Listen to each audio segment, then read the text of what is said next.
Isang mag-asawang senior citizen ang pinagbabaril sa Maguindanao del Sur, kung saan isa sa kanila ang pumanaw habang isa naman ay sugatan. Ang buong detalye ng report mula kay Patrolwoman Rodessa Gallego. Pinagbabaril ang mag-asawang senior citizen sa National Highway ng Poblasyon Buluan, Maguindanao del Sur nito lamang ika-21 ng Marso taong kasalukuyan. Kinilala ng otoridad ang mga napatay na biktima na si alias Art, 70 anyos at asawa nitong sugatan na si alias Malu, 66 anyos na kapwa residente ng Emlang North Cotabato. Ayon sa paunang investigasyon ng Buluan Municipal Police Station, pauwi ng mag-asawa mula sa kanilang trabaho nang biglang dikitan ng mga hindi pa matukoy na suspect na sakay ng isang motorsiklo. Pinagbabaril ang dalawa bago mabilis na tumakas ang mga salarin patungo sa hindi patukoy na direksyon.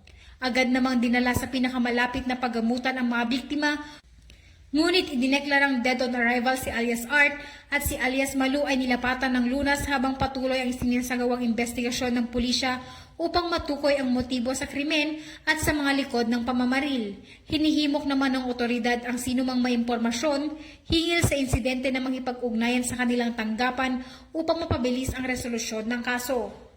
Mula dito sa rehiyon ng Bangsamoro, ako ang inyong PNN correspondent, Patrolwoman Rodessa Gallego, alagad ng batas, tagataguyod ng Balitang Pulis.